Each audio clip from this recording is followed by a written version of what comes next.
지금 8장에 이어서 9장 계속해서 연보에 대해서 살펴보는 중에 있습니다. 바울은 연보를 은혜로 한다라고 말을 했습니다. 예수 그리스도께서 부요하신 분이었는데 가난하게 되심으로 많은 사람을 부요하게 하셨다. 따라서 연보란 그 은혜에 참여하는 것이다, 이렇게 얘기했습니다. 연보는 단순히 돈을 하나님께 드리는 것이 아니라 어떤 점에 있어서는 우리 자신들을 하나님께 드리는 행위다. 그래서 은혜이고, 그래서 특권이다. 하나님의 자녀들만이 누릴 수 있는 그런 아주 고유한 권리다, 이렇게 말을 합니다. 또한 지난 시간에 살펴본 대로 연보라는 것은 평균케 하기 위함이다 하는 겁니다.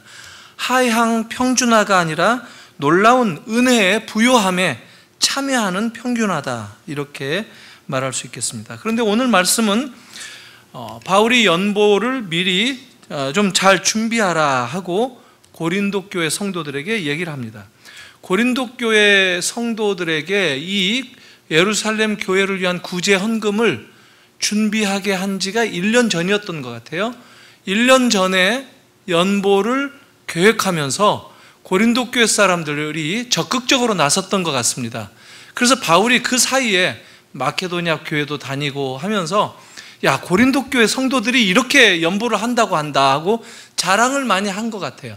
그래서 다른 사람들, 다른 교회들에게 굉장히 도전을 주고 이 고린도 교회의 연보에 대한 계획 때문에 다른 교회들이, 다른 지체들이 더 열심을 낼 수 있었고 더 감동을 줄 수 있었고, 그런데 정작 고린도 교회는 아직 연보를 실행에 옮기지 않은 그런 상황이어서 바울이 지금 부끄러움을 당할까 두렵다 하는 마음으로 오히려 이 마게도냐에서 형제들을 보내서 이 일에 대해서 이 자랑이 헛되지 않게, 그동안 얘기해왔던 것이 그냥 말로만 그치는 것이 아니라 실제 고린도 교회가 연보의 어떤 모습을, 어떤 진지한 신앙을, 하나님에 대한 헌신을 그들이 보일 수 있는가 하는 것을 준비하게 하기 위해서 형제들을 보냈다, 이렇게 얘기합니다. 고린도 전서 마지막 장 16장 1절에서 3절까지 한번 말씀을 보면은요, 제가 좀 읽겠습니다. 성도를 위하는 연보에 대하여는 내가 갈라디아 교회들에게 명한 것 같이 너희도 그렇게 하라. 매 주일 첫날에 너희 각 사람이 이를 얻은 대로 저축하여 두어서 내가 갈 때 연보를 하지 않게 하라. 내가 이를 때 너희의 인정한 사람에게 편지를 주어 너희의 은혜를 예루살렘으로 가지고 가게 하리니, 이렇게 얘기를 했는데 매주 연보를 떼어놓으라, 이렇게 얘기했습니다. 이게 서양은 지금도 좀 그 월급처럼 우리는 주는데 서양 사람들은 주급 개념으로 또 주기도 해요. 연봉을 주마다 나눠주기도 하고, 특히 뭐 야구 선수들도 주급을 받는다고 하지 않습니까? 이게 매주 연보하는 관습이 그렇게 유지가 되는 것이 아닌가, 이런 생각을 할 수가 있겠습니다. 오늘 말씀에도 보니까 지금 고린도전서 16장에서 말씀했던 것처럼 미리 준비하라, 이렇게 얘기합니다. 1절 2절 보니까 성도를 섬기는 일에 대하여 내가 너희에게 쓸 필요가 없다. 이는 내가 너희의 원함을 안다, 이렇게 얘기해서 마케도냐인들에게 아가야에서는 1년 전부터 예비하였다고 자랑했다는 거예요. 아가야가 바로 고린도 사람이거든요. 아가야의 수도가 고린도예요. 그러니까 이렇게 자랑을 했는데 과연 너희 열심히 펑 많은 사람들을 격동까지 시켰는데, 도전을 주었는데 지금 너희가 연보에 좀 모범을 보여야 되지 않겠는가, 바울이 이렇게 얘기를 합니다.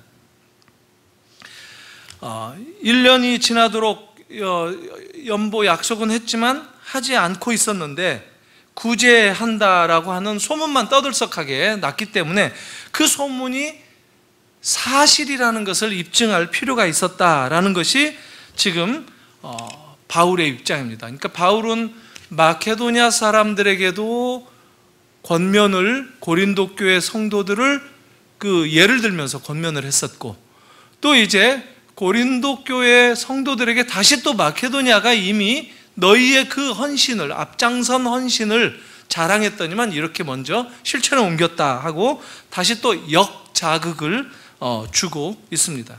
그래서 상당히 적극적으로 이 구제헌금에 참여할 수 있도록 바울이 지금 편지를 쓰고 있는 것을 알 수가 있습니다.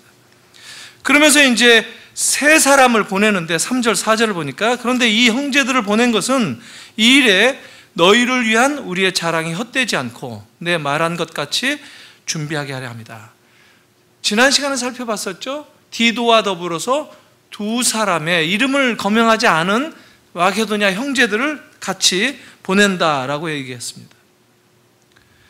마게도냐인들이 함께 가서 이 고린도 교회에 갔을 때 만일에 연보가 준비되어 있지 않는 것을 보게 되면 사실은 고린도 교회도 부끄러움을 당할 뿐만 아니라 바울이 지금 이제까지 헛말을 했던 것이 들통이 나는 셈이 되기 때문에 부끄러움을 당할까 두려워한다, 이렇게 확인을 합니다. 그러니 제대로 연보가 준비되어 있지 않으면 망신이니까 제대로 준비하라, 이런 이 편지의 내용이 오늘의 본문입니다. 이것을 통해서 오늘 우리들이 좀 연보의 원리, 또 바울이 전달하고자 하는 것을 우리들의 신앙생활에 좀 적용을 해서 확인을 했으면 좋겠다 싶습니다. 지난 시간에도 살펴봤지만 우리의 이 땅을 살아가는 모든 것들이 다 주님께 속해 있고 우리가 바로 주님의 소유다라고 하는 데에서부터 이 연보의 그 개념이 출발한다 하는 것. 누가복음 12장을 보면 어리석은 부자 이야기가 나오죠. 어리석은 부자의 비유. 오늘 밤에 자기 자신의 영혼을 도로 찾아간다는 사실을 그는 모른 채 소유의 넉넉함에 자기 생명이 붙들려 있는 것으로 믿고 살았던 그런 그 어리석은 부자를 보여주고 있죠. 축적된 재물이 어떤 점에서는 오히려 사람에게 화를 불러일으킬 수가 있는데, 지금 살면서 우리가 사실 이런 사실들을 많이 경험하기도 하거든요. 집집마다 귀하고 좋은 것들 나중에 먹으려고 아끼고 했는데 잘 숨겨뒀는데 오히려 썩어버리는 경험들도 한단 말이에요. 음식이 상하기도 하고. 저희 집도 그런 적이 있습니다. 제가 정말 민망한 얘기인데, 우리 권사님들이 음식도 해다 주시고 김치도 해다 주시는데 너무 많이 해다 주시는데 집에서 먹는 속도가 따라가 주지 않으니까 냉장고에 아무리 잘 보관을 해도 이게 상해가지고 한번 버리게 되니까 참 견디기가 힘들겠더라고요. 또 집에 가득 차 있는데 여기 또 제 방의 냉장고에다가 임시로 좀 보관하는데 이게 타이밍이 안 맞아서 또 상하기도 하고. 그래서 제가 가능하면 가져오지 마시고 제가 달라고 하면 주십시오, 이렇게 얘기를 하고 싶을 정도입니다. 아껴서 먹다가 썩는 경우 우리가 보는 거죠. 돈도 그런 일 많이 겪잖아요.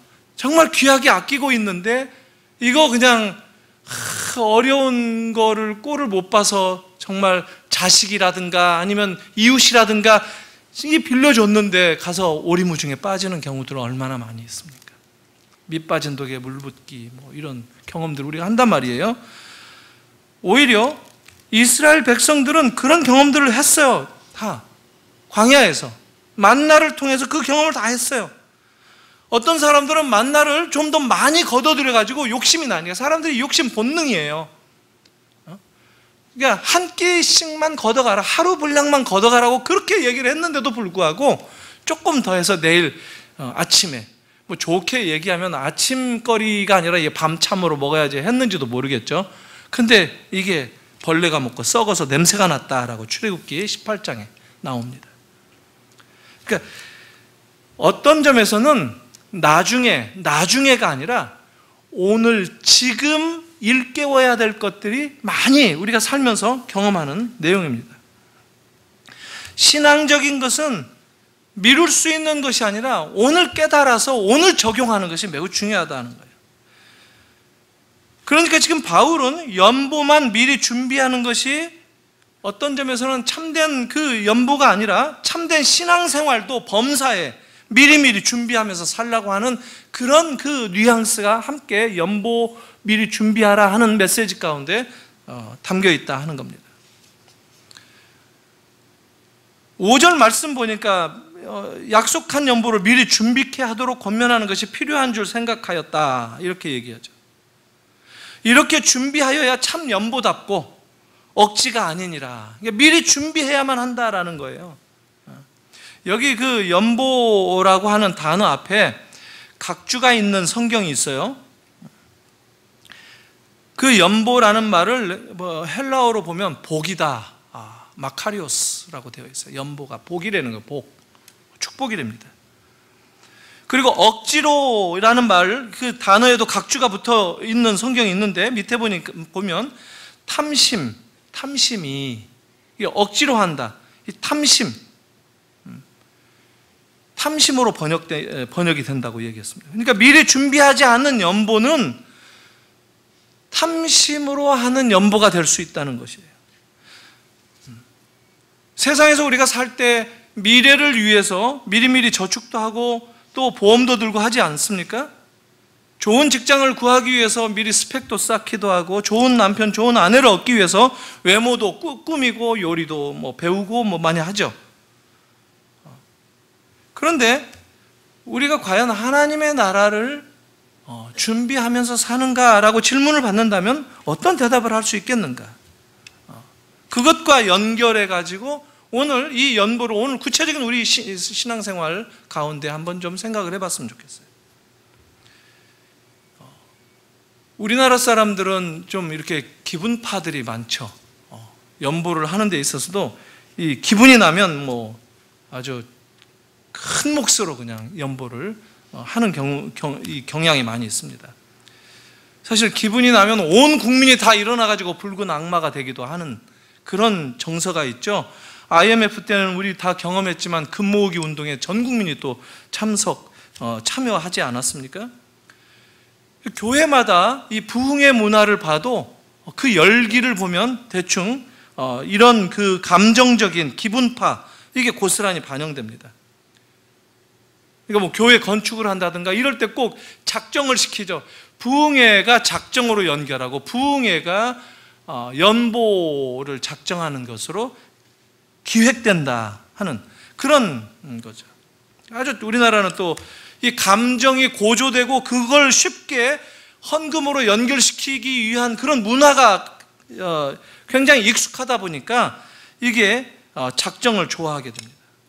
그래서 너무 작정을 좋아하다 보니까 또 나중에 부담되면 교회를 떠나기도 많이 합니다.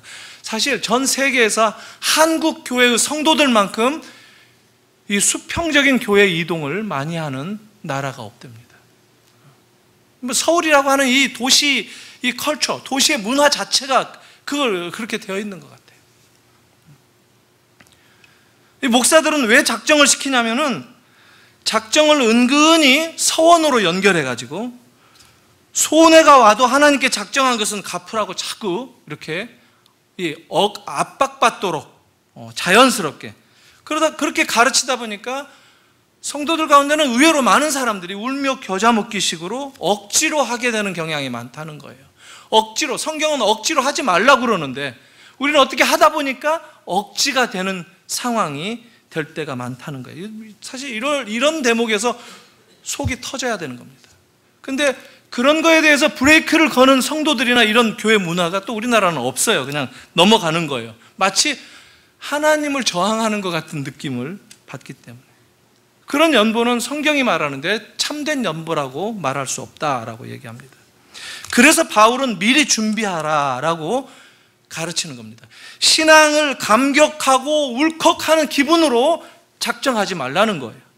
한 걸음씩 한 걸음씩 신앙이 성장하고 한 걸음씩 주님과 동행하면서 신앙생활을 하는 것, 이게 정상이라는 거예요. 이게 교회에 오는 분들 이렇게 보면 교회 오는 사람마다 좀 감정적으로는 고조되어 있거나 차분하거나 이게 좀 사람들마다 다 다를 수가 있어요. 새신자일수록, 그러니까 막 예수 처음 믿고 감격이 넘치는 사람일수록 교회 올 때 이 감격에 젖어서 오게 되죠. 이런 사람들은 다른 사람들을 보면 좀 찬송을 부르더라도 차분하게 조용히 부르면 이해를 못해요. 왜 감격이 없을까 이렇게 생각을 하기 때문에. 근데 신앙은 마냥 감격만 할 수는 없는 거야. 하루하루 살아가는데 신앙으로 사는 것이 필요하기 때문에. 사실 하루하루, 그래서 습관이 굉장히 중요한 거예요. 어릴 때부터 신앙생활하고 이게 완전히 내 체질이 되어 있고, 교회를 떠나서는 살아본 적이 없는 그런 문화 속에서 산다면 그냥 교회를 집에 오는 거라든가 뭐 편안한 마음으로 올 수도 있다는 거예요. 꼭 감격만 하는 것이 아니다라는 거예요. 옛날 어렸을 적에 이 짜장면 얻어먹은 날 꼭 기억하잖아요. 그만큼 짜장면이 귀했기 때문에 그런 거예요. 저는 고등학생쯤 되었을 때 불고기를 처음 먹었던 것 같아요. 식당에 가가지고. 뭐 요즘에는 불고기야 오히려 안 먹어요. 뭐 등심 막 이러잖아요. 근데 과거에는 불고기 먹는 것은 정말 몇 년에 한 번 오는 그런 행사였던 거죠. 왜 그런 게 기억이 나죠? 짜장면 먹은 게 기억이 나고, 이게 가난할 때의 이 생활이기 때문에 더 인상적이고 깊게 남는 거예요. 우리 신앙생활도 마찬가지예요. 왜 감격이 있고 막 엄청난 느낌을 받느냐면 이게 가난하기 때문에 그래요. 신앙이 가난할 때. 그래서 신앙에 자연스럽게 삶이 되도록 하는 것이 매우 중요합니다. 그래서 미리 준비하라, 연보를 미리 준비하라 하는 것은 연보가 생활이 되도록 하라라는 거예요. 그냥 기분 내키는데 욱 하면서 저지르지 말라는 거예요. 그냥 차분하게 내 삶이다, 내 삶이 주님과 함께 움직인다라고 하는 이 평범한 마음으로 구별하는 것, 이게 정말 강한 겁니다. 이게 신앙이 정말 아주 센 것이다라고 얘기할 수 있어요. 무의식적으로 내가 이 부교감 신경에 의해서 반응을 보이는 것, 이게 진정한 신앙이라고 얘기하는 거예요. 헌금도 감동이 되고 마음이 이렇게 깜짝 놀랐을 때, 엄청난 충격이 되었을 때, 감동이 너무 크게 밀려왔을 때 헌금을 내고 하는 것들, 그게 헌금에 연결되어져서 생각한다면 일생에 헌금 몇 번 못 내는 거예요.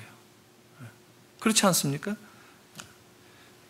그냥 삶으로 무의식적으로 습관이 몸에 젖은 채로 구별되어지는 그런 삶, 이것이 어떤 면에서 보면 너무 당연한 것으로 여기면서 살아가는 것, 이게 일평생 가는 것이다 라고 하는 겁니다. 하나님은 우리의 신앙을 일평생 붙들고 그것을 더 반짝이도록 닦아가면서 발전시키면서 살아라 라고 하는 것을 요구하시는 분이라는 겁니다.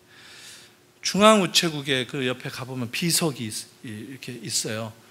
우체국 아마 우편 배달하시는 분들 그들의 어떤 이 정서를 이렇게 담아가지고 비석을 세워놨는데, 그게 뭐냐면 비가 오나 눈이 오나, 비가 오나 눈이 오나 우편은 배달된다 하는 이런 얘기죠. 우리 신앙에 적용할 수 있어요. 신앙생활을 그렇게 해야 되는 거예요. 비가 오나 눈이 오나 변함없이 생활하는 거, 이게 우리의 신앙이 되어야 된다라는 거예요. 어떤 특별한 일을 경험할 때 욱하면서 반짝이는 신앙이 나왔다가 또 그냥 푹 꺾여가지고 주저앉았다가 교회를 또 등졌다가 이렇게 하는 신앙생활이 아니라, 감동이 특별히 없어도 누가 미루지 않아도 내 갈 길을 묵묵하게 걸어가는 그런 신앙생활, 이게 필요하다라는 겁니다. 우리나라는 뭐 꼭 불도 꺼주고 촛불도 좀 켜놓고 해야지 감정이 사로잡힐 때 좀 더 큰 헌신을 하고 그러는데, 헌금을 그런 식으로 하면 안 된다라는 거예요. 맨정신으로 하라는 거예요. 헌금을 맨정신으로, 촛불 켜고 하는 것이 아니라 아주 정당하게. 그리고 꼭 헌금하고 싶으면 부부가 같이 집에 가서 의논하고, 그냥 아내가 훅 저질러 버린다든가 갯돈 탄 거 그냥 갖다 넣는다든가. 우리나라 그런 게 너무 많아요. 심지어는 결혼 반지 막 이런 거 갖다가 모르게, 남편 모르게 내기도 하고. 그러니까 남편이 신앙이 좋으면 참 같이 기도해요. 감사합니다 그러고. 근데 남편의 신앙이 조금만 틀어져 있으면 교회 문턱 밟기가 굉장히 어려워집니다. 제가 제 아는 목사님인데 부모님의 신앙을 보고 배우고 자라서 목회 잘해. 지금 뉴욕에서 맨하탄에서 목회하는데 목회를 참 잘하는데 아주 젊은 친구인데 잘해요. 근데 아버지가 늦게 예수를 믿고 믿은 김에 목사가 됐어요.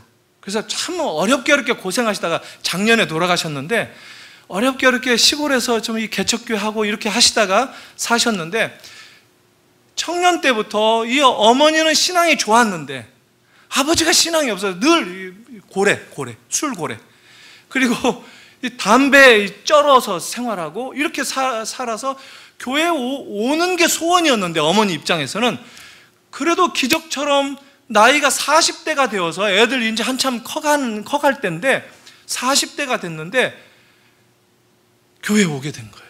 근데 왔는데 불이 붙은 거예요. 근데 마침 그 시골에서 교회 새로 건축한다고 그래서 작정헌금을 시키는 그 부흥에 같이 참석한 거예요. 신앙이 가장 뜨겁게 타오르고 있을 때.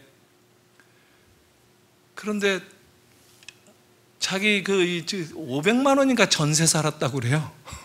그 집이. 근데 이 아버지가 작정헌금에 손을 들었답니다.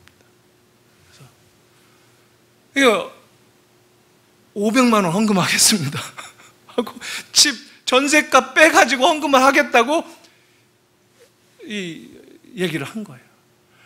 그때 엄마는 어땠어? 하고 물어봤답니다. 이 목사님이 둘째 아들인데 엄마는 어땠냐?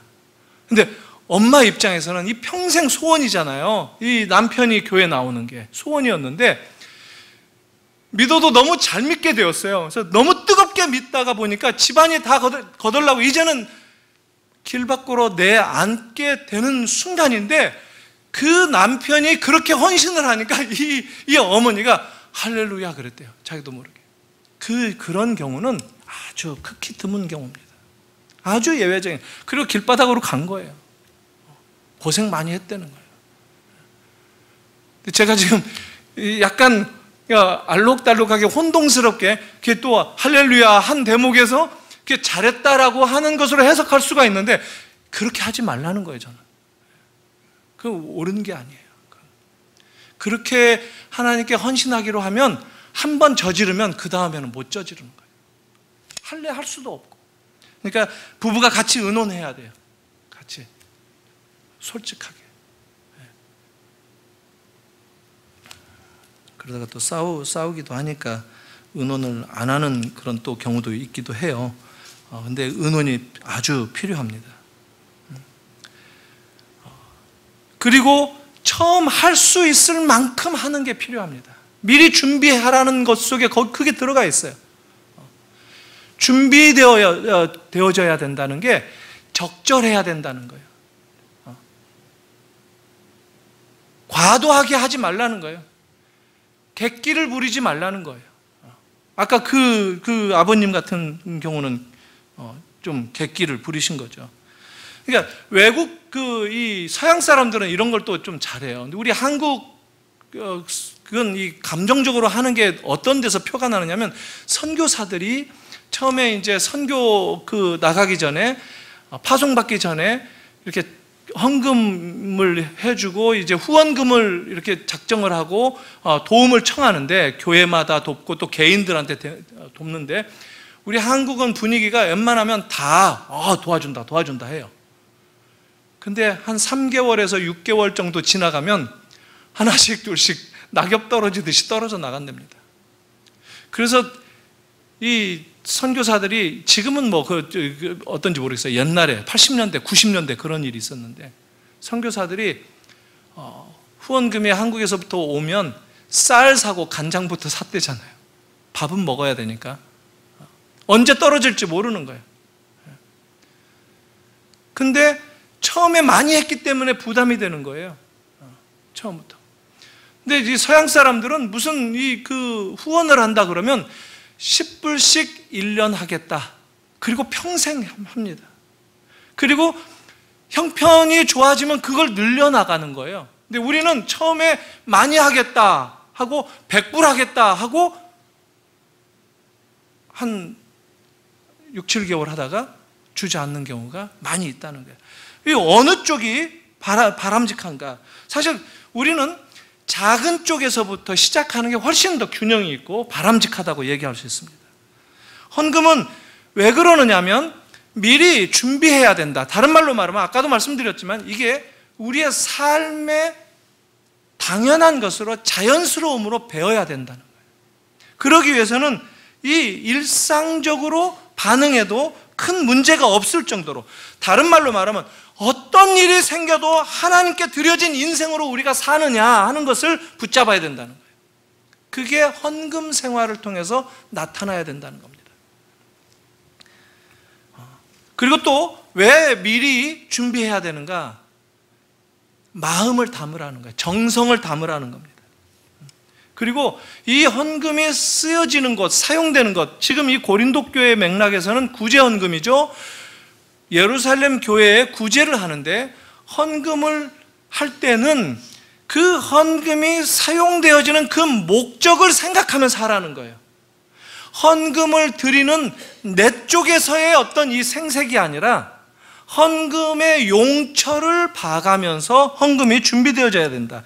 헌금이 필요한 사람에게 정말 유익이 돌아갈 수 있는가 하는 그 기준으로 헌금을 해야 된다는 거예요. 하나님은 우리들에게 부족한 사람들, 연약한 사람들, 가난한 사람들을 먼저 생각하라고 얘기를 합니다. 그런 마음으로 하나님이 우리를 사용하시겠다 하는 것이 헌금일 수 있다는 거예요. 그렇게 하나님께 쓰임받는 그런 입장에서 하는 거기 때문에 미리 정성을 다할 수밖에 없다는 거예요. 소를 이렇게 짤 때, 젖소들, 젖을 짤 때 적당히 짜고 젖을 많이 남겨놓고 그러면 안 된답니다. 젖이 또 안 돈대요, 나중에는. 양이 확 줄어든다는 거예요. 그래서 다 짜야 된답니다. 다 짜고 막 피가 나올 정도까지 그냥 다 짜야만 그렇게 된답니다. 우리들이 최선을 다한다는 게 어떤 점에서 보면 그렇다는 거예요. 최선을 다하면. 근데 우리는 내가 지금 나도 이거 지금 이렇게 좀 많이 그 최선을 다하기에 여러 가지 것들을 다 할 수 없다 이런 경험들을 할 때가 많이 있어요. 좀 군대에 있을 때 군대에서 가장 힘든 게 뭐냐면요, 그런 그 훈련을 받는 사람들이 얼마나 많은지는 모르겠는데 24km 완전 군장을 하고 24km를 산악을 뛰는 산악구보가 있어요. 산악구보. 산을 뛰는 거예요. 근데 한 뭐 얼마 못 뛰어서 막 이게 이 허파가 터질 것 같은 느낌이 드는 거예요. 심장이 막 요동을 치면서 이거 내가 100m라도 더 가다가는 이거 죽을 것 같다. 근데 이런 생각을 다 해요. 모든 훈련생들이 다 뛰면서 다 해요.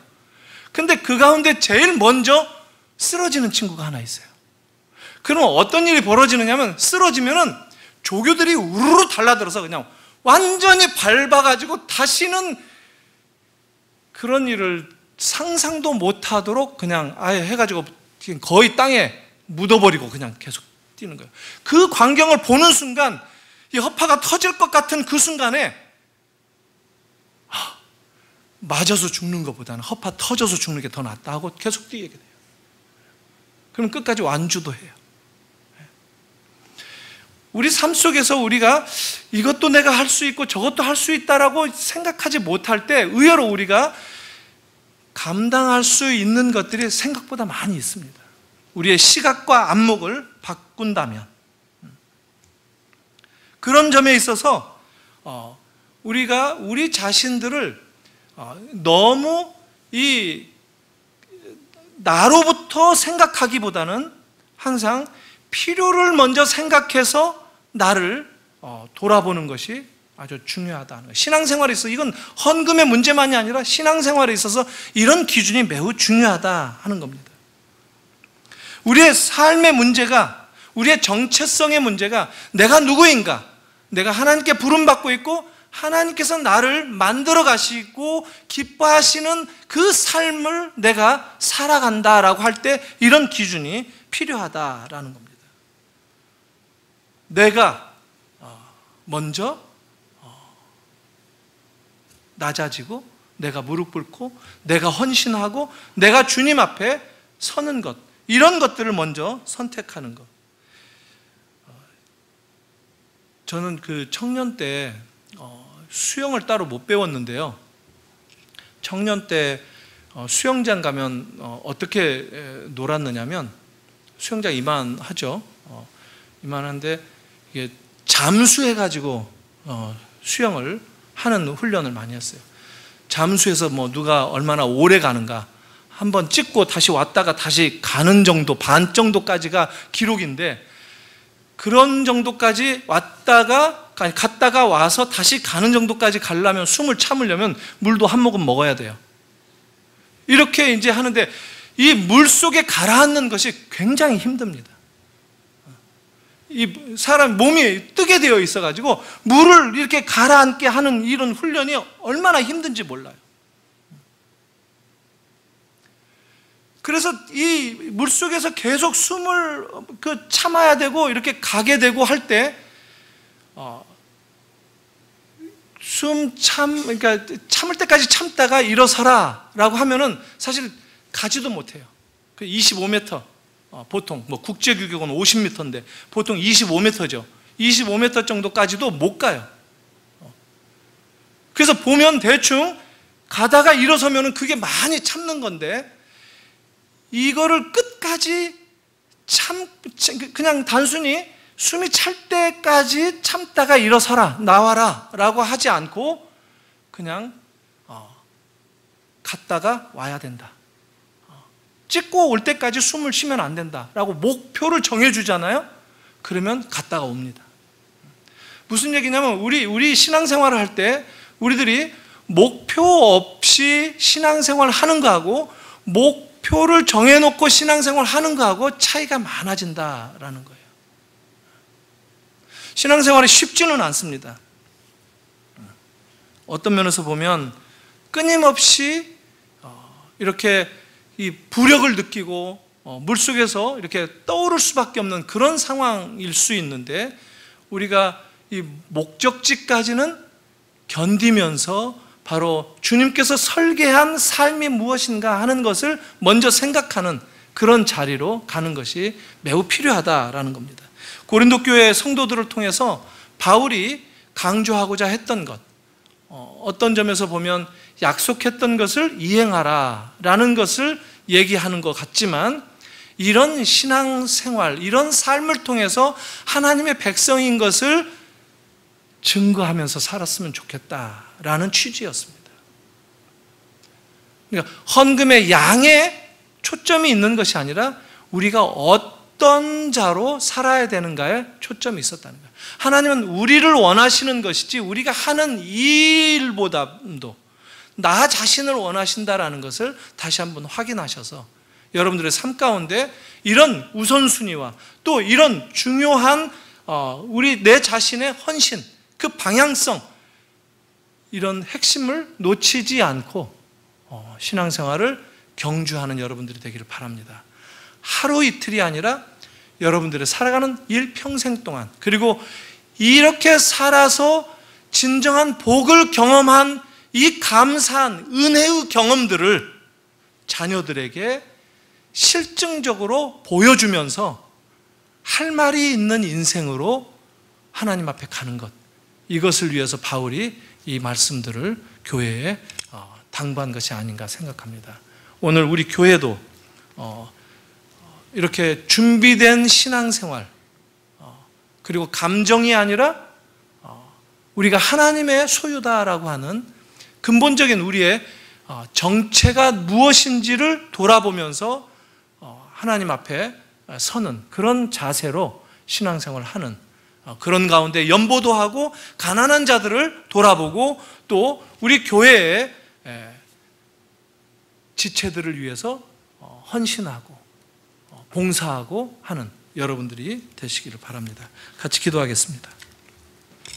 하나님 아버지, 고린도 교회 성도들에게 주셨던 이 바울 사도의 편지를 이 저녁에 또 같이 나누면서 오늘 우리들의 신앙생활에 어떤 원리를 적용하며 또 어떤 삶의 모습을 붙들고 살아가야 할지를 가르쳐 주시니 감사합니다.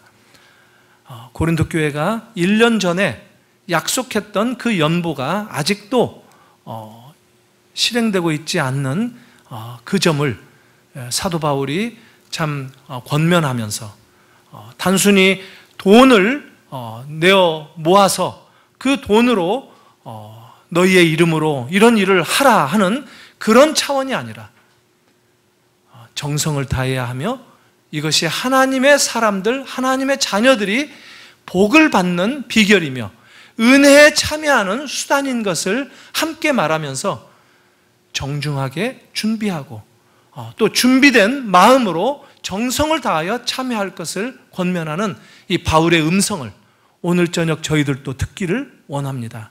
주님, 우리의 가정 가운데 우리의 자녀들까지 이 아름다운 삶의 원리, 신앙생활의 원리를 적용하고 전해줄 수 있는 저희들의 신앙생활이 되게 하여 주시옵소서. 예수님의 이름으로 기도하옵나이다. 아멘.